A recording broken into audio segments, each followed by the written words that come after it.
While Tyler heads down on the descent, let's go to earlier, Robbie. The start of the race, 84 men and 18 different teams were represented today. What a great start to this race. The old and the new, the world team, the young kids, they went all out for the first 2 laps of this first 4 circuits. It was attack after attack, and they're rolling out here. You can see the World Tour riders, and this is the first big attack that actually stuck. A group of 5 off the front early, including our new national time trial champion right there from the Optum squad, Tom Zerbel. The Flying Z led them for the first half of this bicycle race. Charles Bradley Huff of Jelly Belly coming through there. You have the United Healthcare rider, James Stemper from 5 Hour Energy. This group started to whittle itself down after the first lap. They would come through. That group of 5 would eventually become 4, but meanwhile, back in the peloton, the urgency was already there. The young riders from Hincapie Development Team, they made a good stab at that breakaway, but the peloton was single file the entire time for the first 20 or 30 minutes of racing. They started off fast, and they did not release the attacks until the group started to stabilize. The first time up Lookout Mountain, it was the same 5 we told you originally. Tom Zerbel, surprisingly one of the bigger men, Robbie, led the charge. Of course, then we have Tyler Wren, who kept winning these KOM points. He has showed himself as the strongest guy in this breakaway, especially on the climbs. We're back to live shots here on Universal Sports. The 2013 Volkswagen USA Cycling National Championships men's race underway.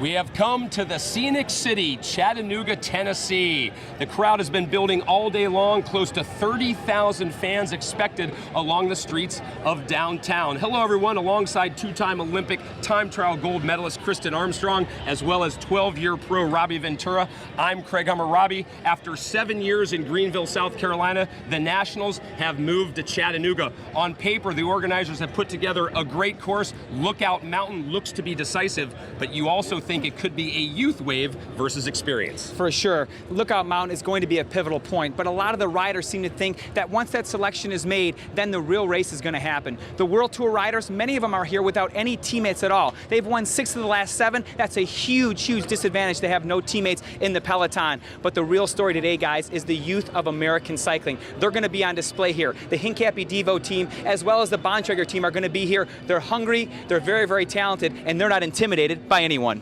Kristen, first year, as I said, in Chattanooga, but also a momentous year for women's cycling. The first time ever at the Nationals that the women will race on the same days and on the same courses as the men. Yes, this is not only an opportunity to promote the sport of cycling, but it's also an opportunity to give exposure to our sport and to our growing fan base. Let's take a look at the highlights of the women's road race right now. 75 women on the line, 24 different teams represented, Kristen. Yeah, we have so many teams representing here today. And here in Chattanooga, just like we thought earlier today, Craig, we have Mara Abbott and Evelyn Stevens. I was going to say, sorry about that, 2 of the early favorites, 2 of the best climbers, and they would go for those valuable Queen of the Mountains points. And here we have Mara Abbott crossing the line first on the descent with Evelyn Stevens coming down the first descent. You had said early on that Stevens was not as good a descender. She would fall off the pace on that descent. Definitely, you see Evelyn Stevens back at her team car falling off the pace as Mara Abbott is still up the front. Part of that surge would allow Mara Abbott to also come off that second climb and be part of the lead group. There's 9 girls crossing the finish line to take over a minute lead, and Abbott catches coming up the mountain once again. She's back with the leaders. Well, one woman who did the lion's share of the work for her team and for herself, Taylor Wiles of Specialized Lululemon. It seemed every time a tack was needed or a gap was needed to be closed, Taylor Wiles did it. She definitely was the teammate of the day. Here you come up to the second KOM with Tyler Wiles taking that second KOM and Mara Abbott right on her wheel. The women were getting whittled down as they continued. They had 2 times up the course, fueling ever so important.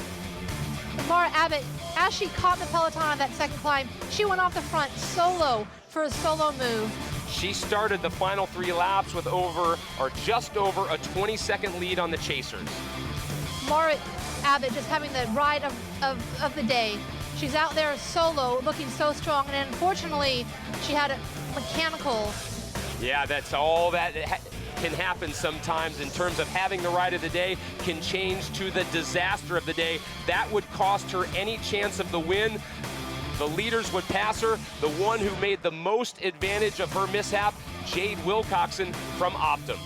Jade Wilcoxon goes off the front into the lead, and soon she is joined by Kristen McGrath from XRG 2016. And there you see Jade Wilcoxon off the front, powering away from the 9-person group.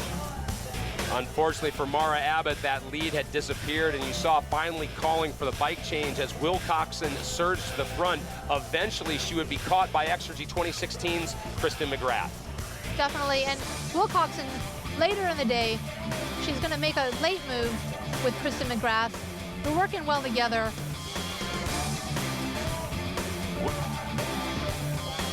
Wilcoxon and McGrath together with 1 lap to go, but only 4 seconds ahead of their chasers. The chasers are straight behind. You have Taylor Wiles still chasing, trying so hard to bring Carmen Small, her teammate from Specialized Lululemon, to those 2 off the front. On the final lap, Jade Wilcoxon would pounce. Sensing something in Kristen McGrath's form, this would be the decisive move. Kristen McGrath from XRG 2016 just couldn't hang on to Jade Wilcoxon for the last final move that she made leading into the finish line. Jade Wilcoxon, relatively new to the sport, comes in with some cross-country experience. She can get down and dirty. She does put the head down and just charges for the line, continuing to distance herself after the move all the way into the final descent, and then the celebration begins. Her first ever Stars and Stripes jersey. What a move by Jade Wilcoxon. She's an amazing athlete, second-year pro, alongside her teammate Lauren Hall, who is second place for the 2nd year in a row at the National Championships.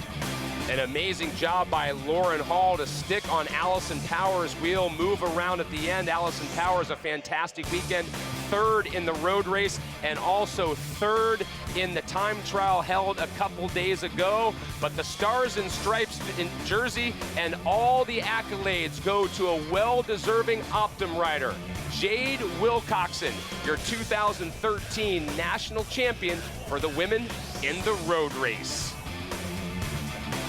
That's what the podium picture looked like. A smiling Lauren Hall got the silver. Allison Powers, as I mentioned, in 3rd. Kristen McGrath, who won the silver in the time trial a couple days ago, finishes in 4th.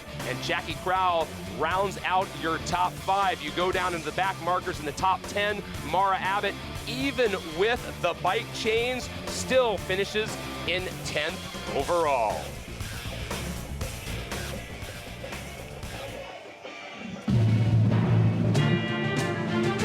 The 2013 Volkswagen USA Cycling National Championship is brought to you by Volkswagen, proud to be the official automotive partner of USA Cycling, by United Healthcare, the industry-leading health and wellness organization that uses information and innovation to help people live healthier lives, and by Great Nuts, packed with protein, delicious cranberries, and a hint of vanilla, helping people conquer their mountains every day.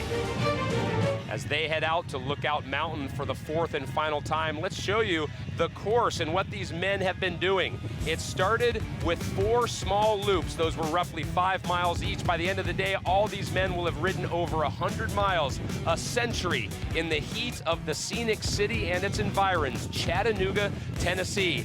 After 4 loops of that 5-mile inner circuit, Robbie, they went out to the bigger loop, which includes, as we're seeing right now, Lookout Mountain. This is the 4th of 4 times they're headed for it. These inner circuits like this are pretty technical, a lot of wind, a lot of heat, but as they leave town, they roll up the big Lookout Mountain. It's about 3 miles in length, about 8%. Then they fall from the top of Lookout Mountain relatively quickly, smooth roads, back to the start-finish line to hit the circuit again. Lookout Mountain is not handing out gifts today. It's going to make you earn every inch. And so far, it hasn't been too animated. The leaders, these four that we've seen go up all 3 previous times, have dialed it back a notch, but as you have noted, done it in a smart fashion. The gap down to 4 seconds. The chasing group has timed it perfectly. Anyone that's a sprinter in there, licking their chops in this chase group, but credit Matt Boucher from Radio Shack Leopard, who took the initiative to start this insurgency, to come back at Phil Gaiman, who had been the general throughout the day, who had tried to set it up. And here come the attacks, final kilometers. Tom Zerbel, of all people, this guy has been off the front almost the entire race. He's the one to make the next move. Unbelievable. There goes Brent Bookwalter, chasing down Ted Tom King Zerbel. in there as well. The World Tour men have come to the front. You mentioned Tom Zerbel. Can he win them both? He's already the national time trial champion, but now Phil Gaiman has given it his all. He sits up. He will not factor into the placings. You can see the green jersey of Ted King from Cannondale. We all have talked to him. He wants this national championship. They're a couple turns away from that final sprint to the line. You have a lot of great World Tour riders at the front. Brent Bookwalter, you have Caleb Fairley, you have Ted King, you have Freddie Rodriguez on the inside positioning himself. On the right-hand side of the road, you have Andy Joxmain or Ben Joxmain, Lawson Craddock, you have Nate Brown. Everybody is there. It's going to be an incredible last kilometer.